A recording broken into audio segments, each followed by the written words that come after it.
تین اہم مسائل جن پہ بہت سوالات بھی ہیں اور ان کا جواب بہت سے لوگوں کو چاہیے۔ ان میں سے پہلا مسئلہ خواب کا ہے، اور خواب کے بارے میں اہل السنہ کا موقف یہ ہے کہ خواب برحق ہوتے ہیں۔ خواب دنیا میں کم و بیش تمام انسان دیکھتے ہیں اور اس کی تعبیر بھی ہوتی ہے۔ حضرت رسالت پناہ صلی اللہ علیہ وسلم نے خواب کی تقسیم تین طرح پر کی۔ آپ نے فرمایا کہ ایک خواب وہ ہوتے ہیں جو شیطانی اثرات کی وجہ سے تم دیکھتے ہو، اور دوسری قسم کے خواب وہ ہوتے ہیں جو تمہارے خیالات پر مبنی ہیں، اور تیسری قسم کے خواب وہ ہوتے ہیں جو تم دیکھتے ہو خود یا تمہارے لیے کوئی اور شخص دیکھتا ہے۔ خواب ان تین قسموں پر حاوی ہے۔ تینوں قسمیں خواب کی اصل ہیں، اور اسی بحث میں یہ آتا ہے کہ کیا حضرت رسالت مآب صلی اللہ علیہ وسلم کو خواب میں دیکھنا یہ ممکن ہے یا نہیں۔ ایک موقف یہ ہے کہ حضرت رسالت پناہ صلی اللہ علیہ وسلم کو، بلکہ ایک موقف نہیں، یہ کہیے کہ اہل السنہ کا عقیدہ اس کے میں شامل ہے یہ بات کہ رسول اللہ صلی اللہ علیہ وسلم کو خواب میں دیکھنا ممکن ہے۔ اس کا انکار نہیں کیا جا سکتا۔ صحابہ کرام رضی اللہ عنہم کے دور میں بھی یہ ہوتا تھا، اور اب تک یہ ہوتا چلا آیا ہے کہ رسول اللہ صلی اللہ علیہ وسلم کو لوگ خواب میں دیکھتے ہیں۔ اس کا انکار ممکن ہی نہیں، اور اہل السنہ کا یہ عقیدہ ہے۔ اب جو شخص خواب دیکھ رہا ہے اس پہ کئی ایک سوالات اٹھتے ہیں۔ ان میں سے ایک سوال یہ ہے، کیا وہ واقعی حضور صلی اللہ علیہ وسلم کو دیکھ رہا ہے؟ چنانچہ صحابہ کرام رضی اللہ عنہم میں بہت سے لوگ ایسے تھے کہ جب کوئی کہتا تھا کہ میں نے رسول اللہ صلی اللہ علیہ وسلم کو خواب میں دیکھا ہے، تو وہ پوچھتے تھے کہ کیا دیکھا ہے؟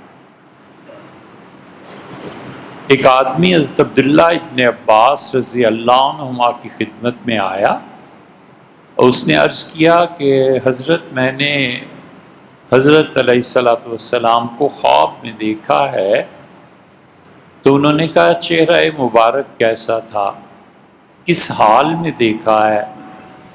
پھر ایک ایک چیز سے پوچھتے رہے، اور پھر اس کے بعد فرمایا کہ اگر تم ان کو ان کی حیات طیبہ میں بھی دیکھ لیتے تو اس سے زیادہ بیان نہ کر سکتے جتنا تم نے اب بیان کیا۔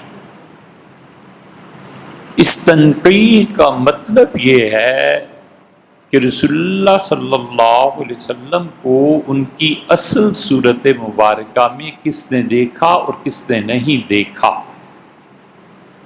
امت کا ایک گروہ اس طرف گیا، وہ کہتے ہیں کہ جو چیز تم نے دیکھی ہے وہ کیا ہے۔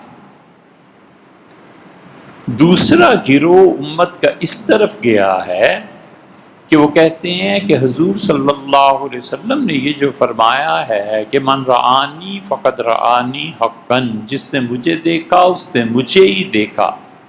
فإن الشیطان لا یتمثل بی، شیطان میری صورت نہیں اختیار کر سکتا۔ تو اس پہ دوسرا گروہ یہ گیا ہے امت کا، وہ کہتے ہیں کہ جس حال میں بھی دیکھا رسول اللہ صلی اللہ علیہ وسلم ہی کو دیکھا، جبکہ پہلا گروہ یہ کہتا ہے کہ نہیں، جب تک اصل صورت میں نہ دیکھے رسول اللہ صلی اللہ علیہ وسلم کا دیکھنا معتبر ہی نہیں ہے۔ اور اس حدیث کی تعویل یوں کرتے ہیں کہ وہ کہتے ہیں حضور صلی اللہ علیہ وسلم جس نے مجھے دیکھا تو اس نے اپنی اصل صورت مبارکہ میں دیکھا ہو تو تب نا کہ شیطان بنا سکا ہی نہیں، اس نے تو اس صورت کو دیکھا ہی نہیں۔ لیکن عمومی طور پہ علماء اور فقہا کہتے ہیں کہ جس صورت میں بھی دیکھے اس صورت کو حضور صلی اللہ علیہ وسلم ہی مانے جائیں گے۔ مثلاً ایک آدمی دیکھتا ہے کہ حضور صلی اللہ علیہ وسلم پینٹ کوٹ پہنے ہوئے ہیں، تو وہ کہتے ہیں کہ پینٹ کوٹ عام طور پہ عیسائیوں کی علامت ہے، تو اس کا مطلب یہ ہے کہ اس نے دیکھا تو حضرت علیہ الصلاۃ والسلام ہی کو ہے، لیکن اس کے ذہن پہ عیسائیوں کا یا اس پینٹ شرٹ کی محبت کا غلبہ ہے، تو اس نے اس چیز کو اس اینک سے دیکھا ہے۔ اینک جس کی محبت ہے وہ اینک کی مانند ہے، اس اینک سے اسے دیکھا ہے، دیکھا حضور صلی اللہ علیہ وسلم ہی کو ہے۔ تیسرا گروہ امت میں یہ ہے جس میں حضرت مجدد الفسانی سرہندی رحمۃ اللہ علیہ بھی شامل ہیں، اور انہوں نے جواب دیا ہے پیرزادگان کا دہلی کے۔ یہ بات ابھی پھر آتی ہے۔ حضرت مجدد رحمۃ اللہ علیہ وغیرہ کا خیال یہ ہے کہ جو آدمی یہ دعویٰ کرتا ہے کہ اس نے حضور صلی اللہ علیہ وسلم کو دیکھا ہے تو دو تین صورتیں، یا تو اس نے اپنی اصل صورت مبارکہ میں دیکھا ہے یا پھر کسی اور صورت میں دیکھا ہے، اور تیسری یہ چیز حضرت مجدد الفسانی سرہندی رحمۃ اللہ علیہ نے اضافہ فرمایا قوت متخیلہ کو دیکھا، اپنے خیال کو دیکھا ہے۔ مثلاً اس کی مثال ہم اپنے پاس سے اٹھتے بیٹھتے درود شریف پڑھتا ہے، حدیث پڑھاتا ہے، حضور صلی اللہ علیہ وسلم کی محبت کا غلبہ اس کے دماغ پر ہے، اب کسی دن دیکھ لے گا۔ تو یہ شیخ کا کام ہے کہ وہ جانچے کہ میرے مرید نے جو خواب دیکھا ہے اس نے حضرت کو اپنی اصل صورت میں دیکھا ہے یا جس رنگ میں دیکھا ہے وہ رنگ کیا ہے، یا کچھ نہیں دیکھا، یہ محض اس کی قوت متخیلہ، امیجینیشن، خیال، یہ قوت ہے جس نے جسم انسانی کا روپ دھار لیا۔ یہ حضرت مجدد رحمۃ اللہ علیہ نے بڑی تفصیل سے ارشاد فرمایا، اور قصہ یہ پیش آ گیا تھا کہ دہلی میں ان کے شیخ خواجہ باقی باللہ رحمۃ اللہ علیہ کی جو خانقاہ تھی، وہاں پر حضور اقدس صلی اللہ علیہ وسلم کا میلاد کسی صورت میں شروع ہو گیا تھا۔ حضرت مجدد رحمۃ اللہ علیہ نے اپنے پیرزادگان کو خط لکھا، خواجہ عبداللہ اور خواجہ عبید اللہ جو دونوں بیٹے تھے خواجہ باقی باللہ رحمۃ اللہ علیہ، فرمایا میں جو کچھ ہوں اور میں جو کچھ بنا ہوں آپ کے والد گرامی کی جوتوں کا صدقہ ہے۔ حضرت خواجہ باقی باللہ رحمۃ اللہ علیہ کے در پہ مانگنے حاضر ہوا۔ اس طرح کے جملے لکھنے کے بعد فرماتے ہیں کہ آپ نے یہ جو لکھا ہے کہ حضور اقدس صلی اللہ علیہ وسلم نے آپ کے اس فعل پہ رضامندی کا، خوشی کا اظہار فرمایا، تو میں آپ سے یہ کہتا ہوں کہ جو چیز شریعت میں ممنوع ہے، لوگوں کے خواب کی بنیاد پر ہم اس چیز کو اختیار نہیں کر سکتے۔ حضور اقدس صلی اللہ علیہ وسلم نے جس فعل کو منع کیا ہے ہم اس کام کو نہیں کریں گے چاہے کوئی بھی خواب دیکھے۔ پھر اپنے ایک اور مرید کو اور ایک خط میں فرماتے ہیں کہ اگر اپنا شیخ زندہ ہو نا، جس سے تم جا کر زندگی کے مسائل دریافت کرتے ہو اور پوچھتے ہو، اگر شیخ زندہ ہو تو جو تم نے مجھے خواب لکھے ہیں بیک جو نمی خریم، ہم ایک جو گندم بینی جو کے دانے کے برابر پرواہ نہیں کرتے ان خوابوں کی. جب تک شیخ زندہ ہو آدمی ان کے پاس جائے اور ان سے بات کرے. 3 موقف ہو گئے. اب آئی بات دوسری کہ حضرت رسالت مآب صلی اللہ علیہ وسلم کو کسی نے خواب میں دیکھا اور آپ نے کوئی حکم دیا ہے. اب اس حکم کا کیا ہوگا, اس حکم کو کیا کرے؟ رسول اللہ صلی اللہ علیہ وسلم نے کسی بشارت کو دیا, اس کا کیا کرے؟ کسی بات سے ڈرایا, اس کا کیا کرے؟ بھری پڑی ہیں کتابیں. حضور اقدس صلی اللہ علیہ وسلم غالباً صاحب کنز العمال نے اپنا لکھا ہے یا کس کا لکھا ہے, لیکن ہے صحیح حوالہ. ایک آدمی کو خواب میں تشریف لائے اور فرمایا کہ شراب پی. وہ حقیقت میں شراب پیتا تھا, تو اب پریشان ہو گیا. اس نے مختلف علماء سے جا کے دریافت کیا تو ان کا بھی ہمیں کچھ سمجھ نہیں آتی. ایک بڑے عالم دین تھے شاید علی متقی رحمۃ اللہ علیہ. ان سے جب پوچھا تو انہوں نے کہا کہ 2 باتیں ہیں. ایک تو یہ کہ تم شراب پیتے ہو, اب اقرار کرنا اس کا حضرت پیتا تو ہوں. انہوں نے کہا حضور صلی اللہ علیہ وسلم کا لہجہ کیا تھا, اس کا وہ تو یاد نہیں. فرمایا حضور صلی اللہ علیہ وسلم نے تمہیں تیز لہجے میں کہا ہوگا کہ پی شراب پی. مطلب یہ کہ تم اتنے معقول اتنے اچھے بندے ہو کہ شراب پیتے ہو, تمہیں ڈانٹا ہے کہ شراب پی, یعنی مطلب یہ کہ مت پی. اس کی مثال ایسے جیسے کوئی آدمی اپنے بچوں کو کہتا ہے اور کرو, یہ مطلب تھوڑی ہوتا ہے کہ اور اس حماقت کو کرو, مطلب یہ ہوتا ہے کہ مت کرو. دوسری مثال آپ کے سامنے رکھیں. عینی رحمت اللہ علیہ بہت بڑے فقیہ ہیں. حدیث میں بخاری کی شرح انہوں نے لکھی ہے, فقہ میں انہوں نے ہدایہ کی شرح لکھی ہے, کنز پہ ان کا حاشیہ ہے, تاریخ پہ ان کی کتابیں ہیں. بہت بڑے آدمی. بھئی وقت اللہ نے کئی صفات اس شخص میں جمع فرما دی تھی. عینی رحمت اللہ علیہ کے زمانے میں ایک آدمی بہت غریب مفلوق الحال مرتا تھا, دعا مانگتا رہا کہ اللہ اس غربت کو دور کر دے. تو حضرت رسالت مآب صلی اللہ علیہ وسلم اس کو خواب میں ملے. دیندار آدمی تھا اور ارشاد فرمایا کہ فلاں ویرانے میں چلے جاؤ اور فلاں جگہ کو کھودو اور تمہیں وہاں ایک خزانہ مل جائے گا, تمہیں زندگی بھر کے لیے کافی. دیندار آدمی تھا نا, خواب میں پوچھتا ہے حضور صلی اللہ علیہ وسلم سے کہ اللہ کے رسول وہ جو خزانہ ملنے پہ زکوٰۃ دینی ہے اس کا کیا ہوگا؟ تو فرمایا تمہارے لیے زکوٰۃ معاف ہے.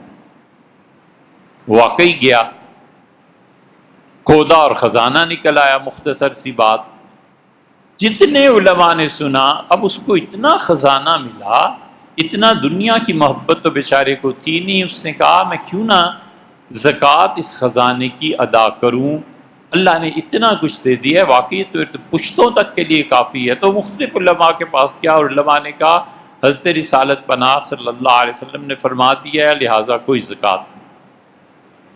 عینی رحمت اللہ علیہ کے پاس جب یہ مسئلہ آیا تو انہوں نے کہا زکوٰۃ ہے. علماء وقت نے پوچھا حضرت یہ کیسے؟ تو انہوں نے کہا دیکھو بھئی ایک شخص کا خواب ہے کہ زکوٰۃ نہیں ہے, اور اس کے مقابلے میں حضرات صحابہ کرام رضی اللہ عنہم نے پوچھا رسول اللہ صلی اللہ علیہ وسلم سے, تو آپ نے فرمایا 20% زکوٰۃ ہے.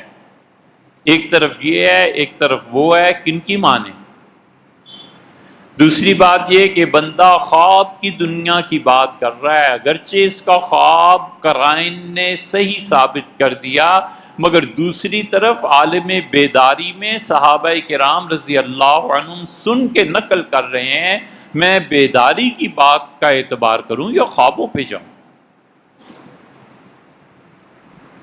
اور تیسری بات اصول کی انہوں نے فرمائی. انہوں نے کہا کسی شخص کے خواب کی وجہ سے بھی ہم جو دین ثابت اور قائم ہو چکا ہے، اس کے فتوے کو نہیں بدل سکتے کہ خوابوں پہ فتووں کو بدلتے رہے۔ آپ خواب کی بات کرتے ہیں، اس سے بھی آگے کا درجہ یہ ہے کہ ہم اہل سنہ اس بات کو مانتے ہیں کہ حضور اقدس صلی اللہ علیہ وسلم کی زیارت عالم بیداری میں ہو سکتی ہے۔ یہ کوئی ایسا مسئلہ نہیں ہے جس پہ اہل سنت کا اختلاف ہو۔ ابن عربی رحمۃ اللہ علیہ سے دماغ کہاں ہوگا، انہوں نے لکھا ہے اس بات کو، اور غالباً انہیں حضور اقدس صلی اللہ علیہ وسلم کی عالم بیداری میں زیارت ہوئی بھی ہے، غالباً مدت ہوئی پڑے ہوئے، اس لیے یقیناً نہیں کہہ رہے۔ کئی لوگوں کو حضور صلی اللہ علیہ وسلم کی عالم بیداری میں زیارت ہوئی، اس میں کوئی شبہ نہیں، اس میں کوئی شبہ نہیں ہے کہ حضور اقدس صلی اللہ علیہ وسلم کی زیارت بہت لوگوں کو ہوئی ہے۔ ترجمان السنہ میں مولانا بدر عالم میرٹھی رحمۃ اللہ علیہ سے لکھا ہے، وہاں بھی دیکھ لینا چاہیے۔ سیوطی کہتے ہیں کہ مجھے حضور اقدس صلی اللہ علیہ وسلم کی زیارت 100 مرتبہ عالم بیداری میں ہوئی ہے، یہ خواب سے بھی بلندتر ہے۔ 99 جب پورے ہوئے تو میں نے سوچا کہ حضرت اب تشریف آوری ہو تو پوچھوں گا کہ میرے متعلق کیا ارشاد فرماتے ہیں، میں جنتی ہوں یا جہنمی ہوں۔ اور 100ویں مرتبہ جب حضرت رسالت پناہ صلی اللہ علیہ وسلم کی تشریف آوری ہوئی تو میں نے پوچھ ہی لیا کہ اللہ کے رسول میں جنتی ہوں یا جہنمی ہوں، تو آپ نے فرمایا تم جنتی ہو۔ میں نے کہا بغیر عذاب کے یا جہنم کی سزا بھگتنے کے بعد؟ آپ نے فرمایا بغیر عذاب کے۔ یہ عالم بیداری ہے۔ ایک طرف یہ سیوطی رحمت اللہ علیہ ہیں، کیا وہ قسم کھا سکتے تھے کہ اللہ کی قسم میں جنتی ہوں؟ آپ خود سوچیں۔ اور ایک طرف صحابہ کرام رضی اللہ عنہم ہیں، سیدنا عمر رضی اللہ عنہ جیسا آدمی وفات سے پہلے کہتا ہے کہ میں ساری زمین سونے کی ہوتی تو صدقے میں دے دیتا، اس خوف سے جو سورج اب چڑھے گا میرے مرنے کے بعد، کچھ پتہ نہیں جنت میں جاؤں یا جہنم میں جاؤں۔ ایسے الفاظ کے معنی کے آپ نے فرمائے، حالانکہ وہ قطعی جنتی ہیں۔ حضور اقدس صلی اللہ علیہ وسلم نے بشارت دی ہے، اور یہ بشارت عالم بیداری کی رین حیات میں ہے، اس میں شبہ ہی نہیں ہے۔ متواتر ہیں صحابہ کرام رضی اللہ عنہ، اس کے باوجود احتیاط اور خدا کا خوف۔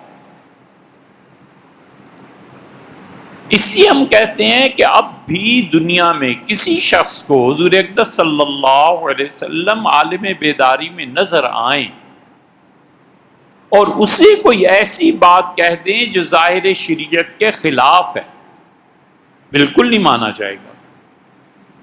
ہم شریعت کے وہ دلائل جو کتاب و سنت سے ثابت ہو چکے ہیں اس کے مقابلے میں اس کو ایک جو کے برابر نہ اہمیت دیں، شریعت اس طرح بدل جائے گی۔ اس لیے عالم خواب ہو یا عالم بیداری ہو، حضور اقدس صلی اللہ علیہ وسلم جو کچھ فرمائیں گے ہم اسے شریعت کی میزان پر تولیں گے، پرکھیں گے۔ اسی لیے 2 واقعات سنائے ہیں، شراب پینے کا قصہ اور زکوٰۃ کا قصہ۔ اس لیے جتنے لوگ جنت اور جہنم کے فیصلے بھی اپنی خوابوں کی بنیاد پر کرتے ہیں نا، یہ طریقے درست نہیں ہیں بھائی، یہ چیزیں ٹھیک نہیں ہیں، اپنے آپ کو ہٹانا چاہیے۔ حضرت رسالت مآب صلی اللہ علیہ وسلم خواب میں تشریف لائے اور کتنے ہی لوگوں کو بشارت دی کہ اہل تشیع کا جو عقیدہ ہے اور جو مذہب ہے وہ سچ ہے۔ صحابہ کرام رضی اللہ عنہ کو گالیاں دینا، برا بھلا کہنا، سارا دن معاذ اللہ صحابہ کرام رضی اللہ عنہ کو سب و شتم کرنا، جلوس نکالنا، پیٹنا، اور رات کو حضرت حسین رضی اللہ عنہ خواب میں آ گئے کہ میں بہت خوش ہوا ہوں تمہارے اس عمل سے۔ بھلا سوچو یہ عمل پھر ٹھیک قرار پائے گا؟ اس پہ شاہ عبد القادر صاحب محدث دہلوی رحمۃ اللہ نے ایک حاشیہ لکھا ہے، حل اس سے ہوتا ہے۔ مثلا یہ علم کی باتیں ہیں بھیا، سمجھنے کی باتیں ہیں، عقیدے کی باتیں ہیں، ہم نے مر کے اللہ کو جواب نہیں دینا۔ خدا مجھ سے کل قیامت میں نہیں پوچھے گا کہ کیا کرتے رہے اور کیا کہتے رہے، میں کیا جواب دوں گا؟ مجھے کیا ضرورت پڑی ہے کہ لوگوں کے لیے اپنی عاقبت برباد کروں؟ وجہ آخرت کے معاملے میں ہر مسلمان کو صحیح خود غرض ہونا چاہیے، اور دنیا کے معاملے میں بے نفس ہونا چاہیے۔ کوئی بات نہیں، معاف کرے، کوئی بات نہیں، کسی نے کچھ کہہ دیا کیا ہو، دین کے معاملے میں نہیں۔ شاہ عبد القادر صاحب رحمۃ اللہ علیہ کی بات آپ کو بعد میں سنا، مسئلہ وہاں سے حل ہوتا ہے۔ اہل تشیع میں کتنے ایسے ہیں جنہیں حضور اقدس صلی اللہ علیہ وسلم نے آ کر فرمایا کہ تم جو اہل سنہ کے خلاف لکھ رہے ہو نا، بڑا کام کر رہے ہو۔ مرزائیوں نے پوری کتاب چھاپی ہے مبشرات، ہمیں اس کی بڑی تلاش تھی، وہ آخر کار مل گئی۔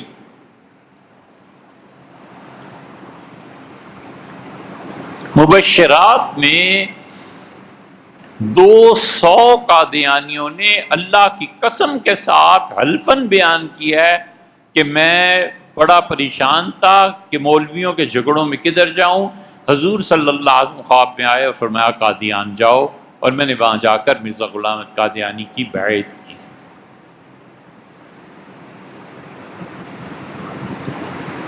علامہ مولانا طاہر القادری صاحب، وہ بھی حضور اقدس صلی اللہ علیہ وسلم کے متعلق خوابات بیان کرتے ہیں، وہ لکھے ہوئے اور ریکارڈڈ موجود ہیں۔ مولانا احمد رضا خان صاحب نے اپنے فتاویٰ میں تحریر فرمایا ہے کہ ایک نہیں 2 مرتبہ کہ میں مامور ہوں، حضور صلی اللہ علیہ وسلم نے مجھے حکم دیا کہ میں دیوبندیوں کی تکفیر کروں اور دیوبندیوں کو کافر کروں۔ دیوبند میں یہاں بھی خواب ہے، حضور اقدس صلی اللہ علیہ وسلم تشریف لائے اور دار الحدیث کی بنیاد رکھی، نبی کریم صلی اللہ علیہ وسلم نے یہ کہا، یہ کہا، یہ کہا، ہر طرف یہ چیز ہے۔ حضرت سید احمد شہید رحمۃ اللہ علیہ نے اپنے شیخ شاہ عبد العزیز صاحب محدث دہلوی رحمۃ اللہ علیہ کو لکھا ہے کہ حضرت مجھ سے اس جہاد کے نتیجے میں وعدہ کیا گیا ہے کہ بخارا فتح ہوگا اور بخارا تک ہماری حکومت پھیلے گی، مغلیہ دور حکومت پھر زندہ ہوگا۔ حضور صلی اللہ علیہ وسلم نے فرما دیا۔ ان ساری باتوں کے بعد مختصراً ہم 2 باتیں عرض کرتے ہیں۔ ہم کہتے ہیں کسی بھی بڑی چیز، بڑی تحریک کی بنیاد خوابوں پہ نہیں رکھی جا سکتی۔ تبلیغ میں جو لوگ چلتے ہیں اللہ کی راہ میں، ان کو بھی خواب آتے ہیں۔ اب ایک آدمی اٹھتا ہے، کہتا ہے کہ مجھ سے وعدہ کیا حضور صلی اللہ علیہ وسلم نے کہ اگر تم اسلام آباد کا گھیراؤ کر لو تو حکومت کو پلٹ دیں گے اور تمہیں حکومت دیں گے۔ کیا اس خواب کی بنیاد پہ ہزاروں آدمیوں کو اکٹھا کر لے اور دنیا بھر کے لیے مصیبت قائم کر دے؟ یہ جائز ہے؟ ایک آدمی اٹھتا ہے اور کہتا ہے مجھے حکم ہوا ہے مولا علی رضی اللہ عنہ کا کہ 40 آدمیوں لے کے عراق چلے جاؤ اور انہیں لوہے کے بکسوں میں بند کرو اور کراچی کے سمندر سے تم پہنچ جاؤ گے۔ ایک آدمی اٹھتا ہے اور کہتا ہے کہ فلاں شخص کو ماراؤ، ساری دنیا کے مسائل کا حل ہو جائے گا۔ وہ جاتا ہے اور گول کیا یہ چیزیں جائز ہیں؟ آپ خود سوچئے، آپ خود فیصلہ کیجئے۔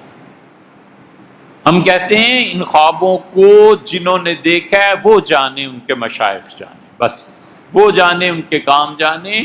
ہم زندگی کے کسی عمل کی بنیاد، کسی تحریک کی اٹھان، کسی تحریک کے حق اور ناحق ہونے کا فیصلہ خوابوں سے نہیں کر سکتے، چاہے حضور اقدس صلی اللہ علیہ وسلم خواب میں آ کے اسے کہہ دیں یا عالم بیداری میں بھی کہہ دیں۔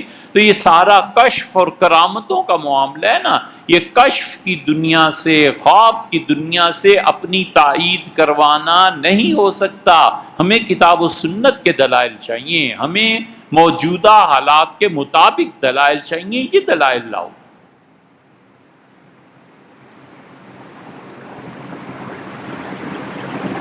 چیف آف آرمی اسٹاف کو حضور صلی اللہ علیہ وسلم خواب میں آتے ہیں اور یہ فرماتے ہیں کہ اس سب کرنے کا سب سے بڑا کام یہ ہے کہ کراچی MQM کے حوالے کر دو، فرض کر لو، اور افغانستان پہ حملہ کر دو۔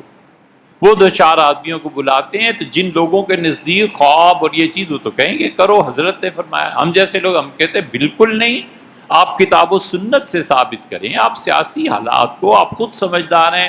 حضرت رسالت پناہ صلی اللہ علیہ وسلم نے کیا فرمایا ہے؟ یہ آپ کا خواب ہے، خواب میں غفلت ہوتی ہے، پتہ نہیں کیا کہا آپ نے، کیا سنا۔ محض خواب کی بنیاد پر اتنے بڑے اقدامات کی اجازت نہیں دی جا سکتی، مشورہ بھی نہیں دیا جا سکتا۔ یہ ہے ایک بات۔ اس لیے جو حضور صلی اللہ علیہ وسلم خواب میں آتے ہیں، بھیا اس بنیاد پہ ہم یہ اجازت نہیں دیتے کہ رشتہ بیٹی کا کر دو اور تو اور رہی نہ کریں۔ اپنے خیالات کا بڑا اثر ہوتا ہے۔ صرف نبی ایسی ہستی ہے جہاں پہ پہنچ کے ہم کچھ نہیں کہتے، جو خواب اس نے دیکھا ہے سو برحق دیکھا ہے۔ حضور صلی اللہ علیہ وسلم نے دیکھا تھا ابو جہل جنت میں پھر رہا۔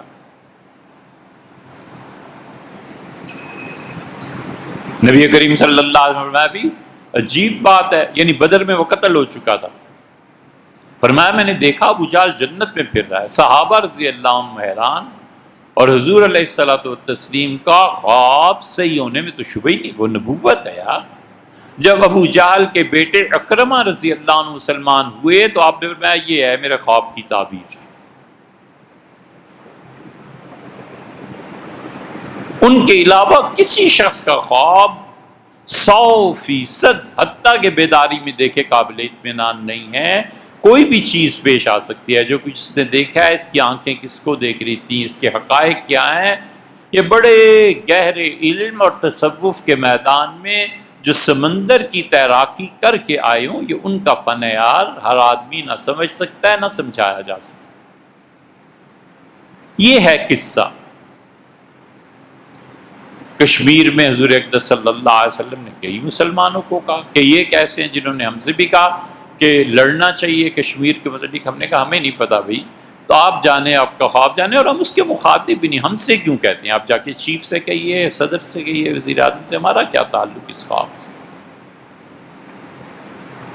اس کی کوئی بھی تحریک، کوئی بھی اللہ کا بندہ نیک ہے بد ہے، خوابوں کی بنیاد پہ نہیں کہا جا سکتا۔ آپ کے امام صاحب آپ کو نماز پڑھاتے ہیں، آپ کسی شخص کو آئے حضور صلی اللہ علیہ وسلم کل سے اس کے پیچھے نماز نہ پڑھنا، یہ ولیعذ باللہ شراب پیتا ہے، کیا اس بنیاد پہ اس کے پیچھے نماز چھوڑنی جائز ہو جائے گی؟ آپ خود سوچیں۔ شرعی دلائل سے ثابت کرنا پڑے گا کہ وہ شراب پیتا ہے اور پھر برملا پیتا ہے، لوگوں کے سامنے پیتا ہے، لوگوں نے دیکھا ہے، اب کہیں گے کہ فاسق ہے۔ پھر بھی سوچنا پڑے گا کہ اگر کوئی ہم یہ کہہ دیں کہ نماز کے پیچھے نہ پڑھو تو پھر جا کے پڑھے کہاں؟ اس معاملے میں آخری بات، وہ حضرت کا ایک حاشیہ ہے۔ قیامت میں لوگ پیش ہوں گے اور ان میں وہ بھی ہوں گے جن کی عبادت کی جاتی رہی، اور وہ بھی ہوں گے جو عبادت کرتے رہے۔ جب یہ دیکھیں گے تو یہ کہیں گے کہ ہؤلاء ایانا کانوا یعبدون، اللہ یہ تیرے نیک بندے ہیں جن کی ہم عبادت کرتے رہے۔ مثلا کوئی آدمی، کوئی نیک، حضرت عیسیٰ علیہ السلام، اس کی عبادت اللہ ہم کرتے رہے، سیدنا حسین ابن علی رضی اللہ عنہما کی عبادت کرتے رہے، یا حضور صلی اللہ علیہ وسلم کی عبادت، یا کسی کی بھی، اللہ یہ تیرے نیک بندے ہیں۔ حضور صلی اللہ علیہ وسلم کو تو خیر، انبیاء علیہ السلام کو مستثنیٰ ہی کر دو، باقی کوئی بھی خدا کا نیک بندہ جس کی عبادت، شیخ عبد القادر جیلانی رحمۃ اللہ علیہ، حضرت معین الدین چشتی رحمۃ اللہ علیہ، اے رب ہم ان کی عبادت کرتے رہے۔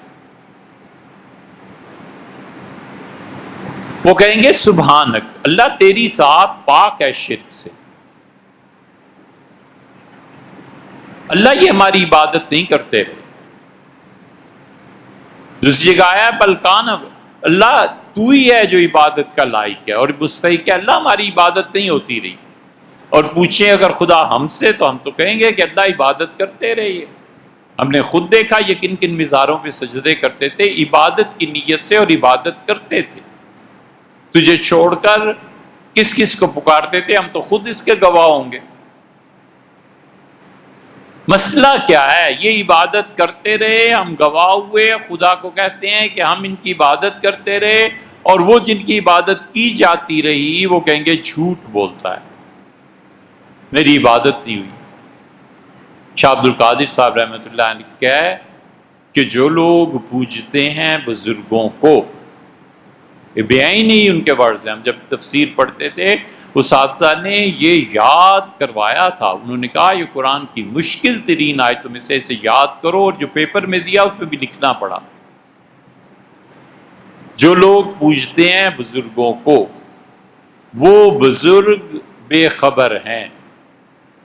کمال کی چیز لکھی ہے، جو لوگ پوجتے ہیں بزرگوں کو وہ بزرگ بے خبر ہیں۔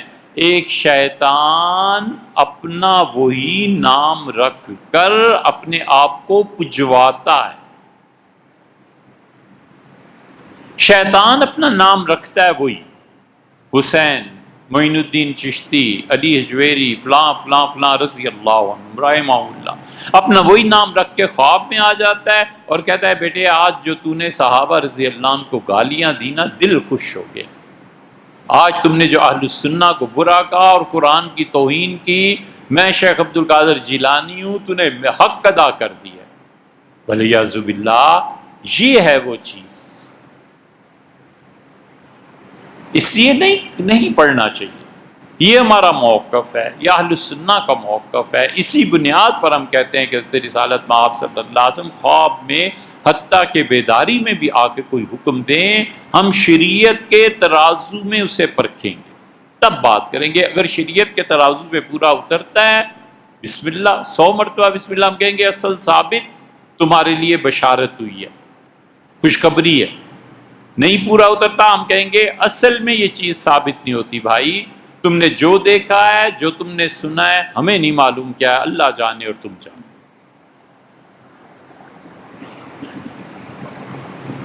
دوسری بات،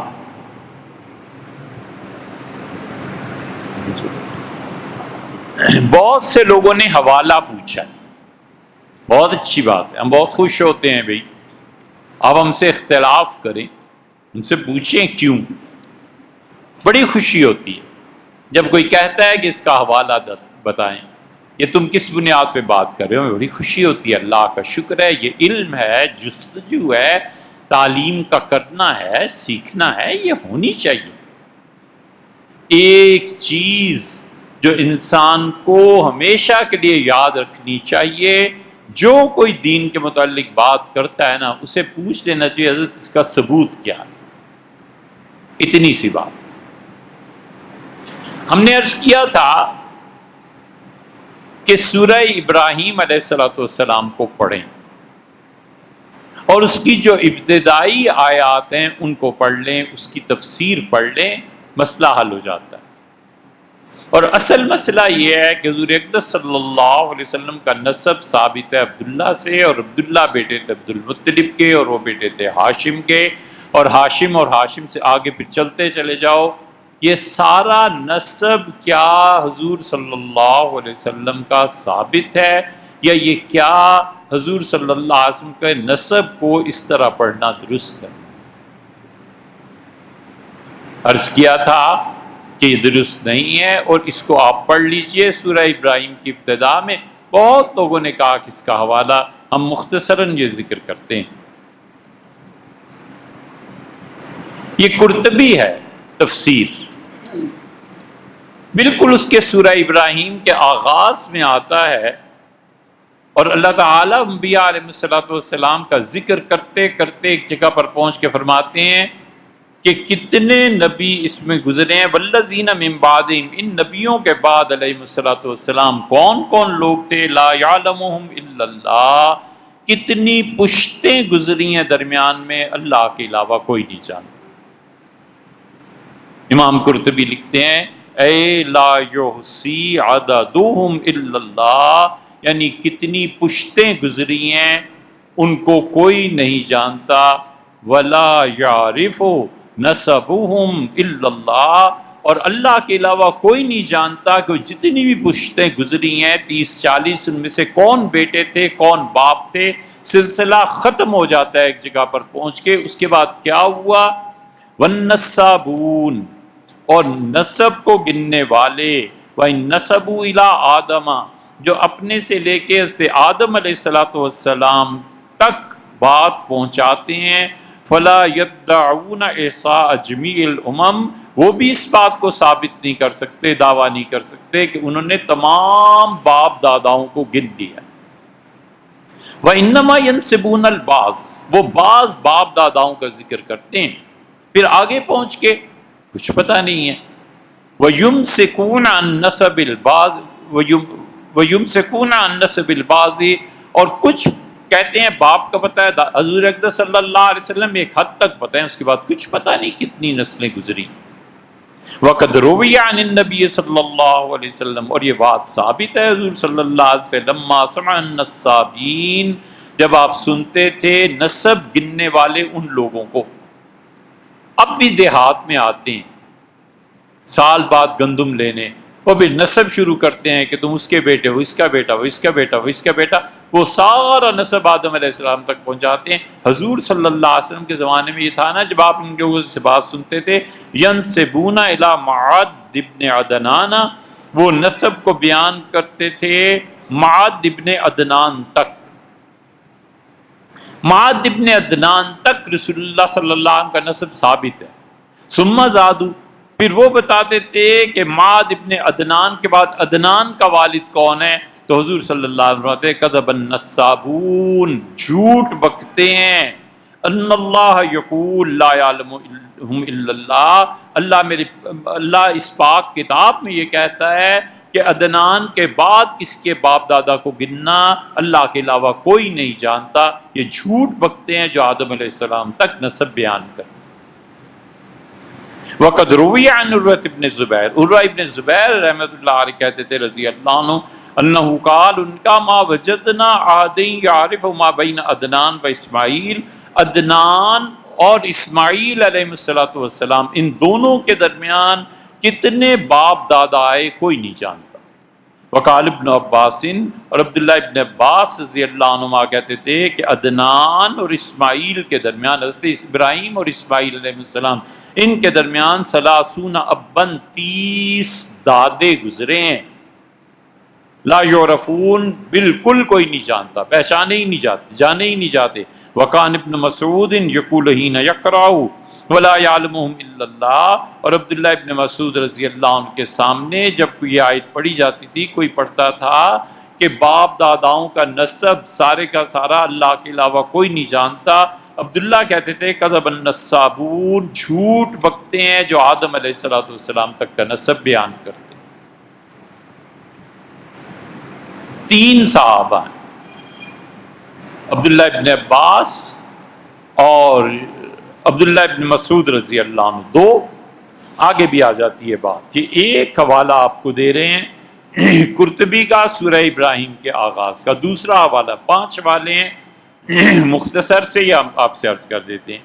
ٹھیک یہی بات خازن نے لکھی ہے، وہ کہتے ہیں کہ عبداللہ ابن مسعود رضی اللہ عنہ نے قال بعد ما قرأ هذه الآیہ، جب یہ آیت پڑھی گئی کہ اے لوگو لم یاتکم نبأ الذین من قبلکم، اے لوگو تم نہیں جانتے ہو جس دنیا میں لوگ اس سے پہلے گزرے، قوم نوح و عاد و سمود، نوح، عاد اور سمود علیہ السلام کی اقوام جو گزری ہیں، والذین من بعدہم، اور سمود کی قوم کے بعد جو لوگ ہم نے دنیا میں بھیجے یا جن لوگوں کے پاس انبیاء علیہ السلام آئے یا خود انبیاء علیہ السلام، لا یعلمهم الا اللہ، اللہ کے علاوہ کوئی نہیں جانتا وہ کتنی بڑی تعداد تھی۔ تو عبداللہ نے کہا رضی اللہ عنہ کذب النسابون، جو آدم علیہ السلام تک نسب بیان کرتے ہیں جھوٹ بکتے ہیں۔ وعن عبداللہ ابن عباس رضی اللہ عنہ، عبداللہ ابن عباس رضی اللہ عنہ نے فرمایا اس آیت کو سن کے کہ ابراہیم اور عدنان کے درمیان علیہ السلام 30 باپ تھے، اللہ کے علاوہ کوئی نہیں جانتا۔ وکان مالک ابن انس، اور حضرت امام مالک رحمۃ اللہ علیہ کہتے ہیں کہ یکرہ ان ینسب الانسان نفسہ ابن الی آدم، میں مکروہ جانتا ہوں، برا جانتا ہوں اس بات کو، کیونکہ یہ آدمی کہے میرا باپ یہ اور اس کا باپ اور اس کا باپ اور اس کا باپ آدم علیہ السلام تک پہنچائے، مجھے بہت برا لگتا ہے یہ۔ وَكَذَلِكَ فِي حَقِّ النَّبِيِّ، یہ لفظ دیکھو، وَكَذَلِكَ فِي حَقِّ النَّبِيِّ صلی اللہ علیہ وسلم، اور یہی بات حضور صلی اللہ علیہ وسلم کے متعلق بھی ثابت ہے کہ عدنان تک پتہ تھا، عدنان کے بعد کوئی نہیں جانتا، لِأَنَّهُ لَا يَعْلَمُ أُولَٰئِكَ الْآبَاءُ أَحَدٌ، اس لیے کہ حضور اقدس صلی اللہ علیہ وسلم کے نسب میں بھی ایک حد یعنی عدنان تک ہم بات کر سکتے ہیں، ان کے بعد ان کا نسب کیا تھا، الا اللہ عز وجل، اللہ کے علاوہ کوئی نہیں جانتا۔ تیسری تفسیر دیکھیں، لا یعلمہم الا اللہ، اللہ کے علاوہ کوئی نہیں جانتا۔ ایک تیسرے مفسر ہیں بغوی، کہتے ہیں لا یعلم کنہ مقادیرہم وعددہم الا اللہ، وہ کتنے گزرے ہیں اور کتنے لوگ تھے اور وہ کیا کیا تھے، اللہ کے علاوہ کوئی نہیں جانتا۔ اقوام و امم، قومیں تھیں اور پورے پورے علاقے تھے، اللہ کے علاوہ کوئی نہیں جانتا۔ ما بلغنا خبرہم اصلا، ہم تک ان کی تاریخ پہنچی ہی نہیں۔ وَمِنْهُ قَوْلُهُ تعالیٰ، اور اللہ اسی لیے کہتا ہے وَقُرُونًا بَيْنَ ذَلِكَ كَثِيرًا، اور کتنی صدیاں ہیں، کون لوگ گزرے تم نہیں جانتے۔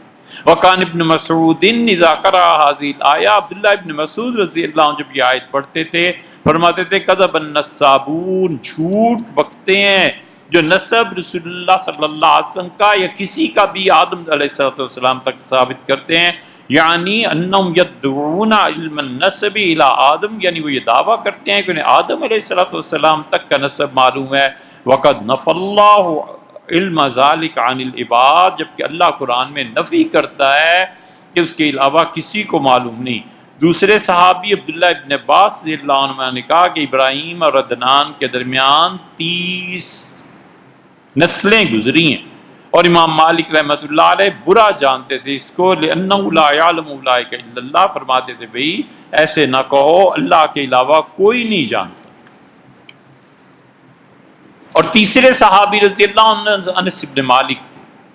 چوتھا حوالہ دیں، عبداللہ ابن مسعود رضی اللہ عنہ انہ قرأ هذه الآیہ، یہ آیت پڑھی، ثم قال، پھر فرمانے لگے کذب النسابون، جھوٹ بکتے ہیں نساب بیان کرنے والے، ابراہیم اور عدنان کے درمیان 30 نسلیں، 30 پشتیں اس دنیا میں ایسی گزری ہیں، اللہ کے علاوہ نہیں کہا جانتا کوئی۔ وکان مالک ابن انس یکرہ، اور حضور صلی اللہ علیہ وسلم کے خادم واسطے انس رضی اللہ عنہ بڑا خراب سمجھتے تھے کہ ینسب الانسان نفسہ ابن الی آدم علیہ السلام، کہ کوئی بھی آدمی اپنے نسب کو بیان کرتا کرتا آدم علیہ السلام تک پہنچ جائے۔ اور اگلا جملہ بھی سنو، وَكَذَلِكَ فِي حَقِّ النَّبِيِّ صلی اللہ علیہ وسلم، حضور صلی اللہ علیہ وسلم کے حق میں بھی آیت ایسے ہی ہے، یعنی ان کا بھی نسب ایک جگہ پہنچ کر رک جاتا ہے، حضور صلی اللہ علیہ وسلم کا بھی یہی معاملہ تھا۔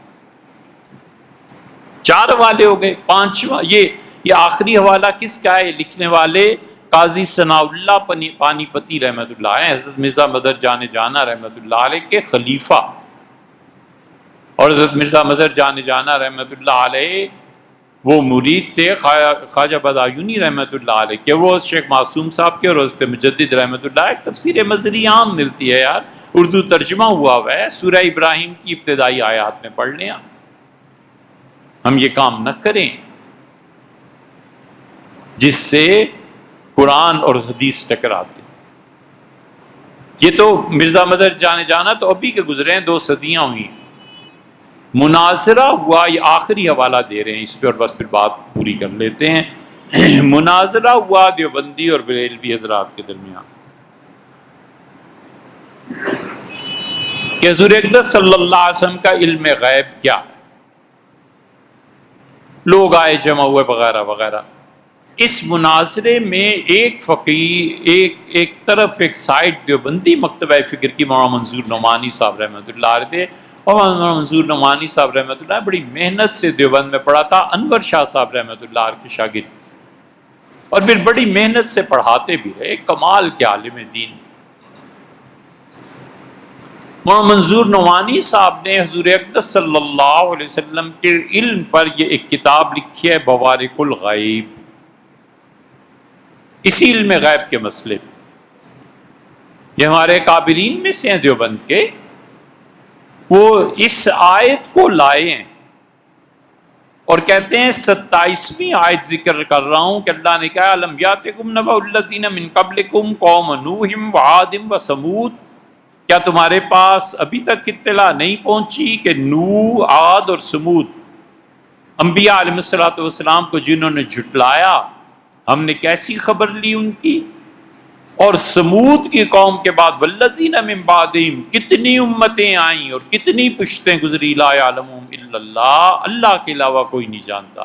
پھر یہ سارے حوالے دینے کے بعد آخر پہ حضرت یہ کہتے ہیں کہ ایک شخص نے امیر المومنین سیدنا علی رضی اللہ عنہ سے عرض کیا کہ میں بڑا نسب دان ہوں، تمام لوگوں کا نسب بیان کر سکتا ہوں۔ سیدنا علی رضی اللہ عنہ نے کہا تم سب انسانوں کا نسب بیان نہیں کر سکتے۔ اس نے کہا کیوں نہیں؟ آپ نے فرمایا تم کو اللہ کی یہ بات معلوم نہیں ہے کہ عاد، سمود اور اصحاب الرس اور ان کے درمیان بہت سے قرون، بہت سی نسلیں گزری ہیں، کیا تم ان کو بھی جانتے ہو؟ اس شخص نے کہا میں بیان کر سکتا ہوں۔ آپ نے فرمایا اچھا تم اس کو بیان کرتے ہو، اور اللہ کہتا ہے والذین من بعدہم لا یعلمہم الا اللہ، وہ اتنی نسلیں گزری ہیں کہ اللہ کے علاوہ کوئی نہیں جانتا، تم یہ کیسی بات کرتے ہو؟ تو اس پر وہ نسب کا بیان کرنے کا دعویٰ کرنے والا شخص خاموش ہو گیا۔ اس پہ حضرت نے آخر پہ لکھا ہے کہ اسی واسطے امام مالک رحمۃ اللہ نے اسے مکروہ قرار دیا، حتیٰ کہ حضور اقدس صلی اللہ علیہ وسلم کے بارے میں ان کا مسلک یہی ہے کہ آپ کا نسب آدم علیہ الصلوۃ والسلام تک مسلسل بیان نہ کیا جائے، کیونکہ بعض درمیان کے آباء و اجداد کا علم اللہ کے علاوہ کسی کو ہے ہی۔ بڑی خوشی جن بچوں نے اس کا حوالہ پوچھا تھا، ہم نے دیکھ لیجئے یہ 5 حوالے دیے، آپ خود تحقیق کر لیجئے۔ بس اتنی سی علمی بات ہے اور اس کے علاوہ کچھ نہیں۔ ہم سب کو اللہ تعالیٰ علم نافع عنایت فرمائے اور خدا ہمیں توفیق دے ہم سچائی کے ساتھ رہیں، سچی بات کو سنیں، اس کی تائید کریں، اور اللہ تعالیٰ توفیق دے ہم سب کو کہ ہم کتاب و سنت کو پڑھیں اور اس سے علم کو حاصل کریں۔